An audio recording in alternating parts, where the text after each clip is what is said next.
This project is called the Interoceanic Corridor of the Isthmus of Tehuantepec or CIIT, running across the narrowest stretch of the country between the Gulf of Mexico and the Pacific Ocean. The corridor revives an old idea of linking oceans.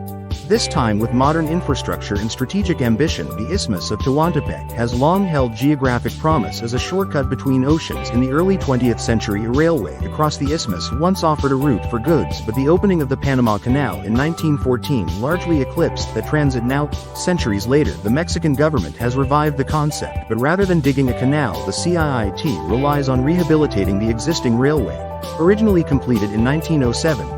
And modernizing the key Pacific port of Salina Cruz and Atlantic-facing port of Coatzacoalcos. In addition, the plan includes intended to attract manufacturing, semiconductor, electronics, auto parts, and other investment to Mexico's underdeveloped southern region. According to project backers, the CIIT is capable of transporting up to 1.4 million 20-foot containers annually, equivalent to roughly 33 million tons.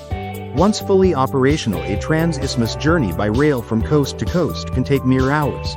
A dramatic contrast to the weeks or even months sometimes needed for sea journeys around long maritime routes. Moreover, the corridor promises speed and proximity advantages, especially for shipments between the U.S.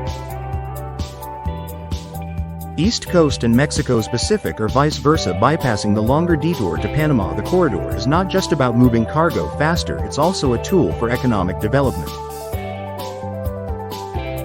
By attracting foreign and domestic investment into industrial parks along the route, the project targets job creation, infrastructure growth, and regional revitalization in southern Mexico. Supporters argue that the CIIT could become a cheaper and faster alternative to the Panama Canal, at least for certain kinds of shipments, especially those destined for North America. During a recent inaugural transport, the first shipment, 900 cars, successfully traversed the corridor by rail from Atlantic to Pacific. This marked a key milestone in the corridor's operational debut. Despite lofty ambitions and strong promotional language, CIIT planners and some international observers caution against calling it a full replacement for the Panama Canal. The difference in scale is stark. The canal handles many more containers per year than the corridor's projected capacity,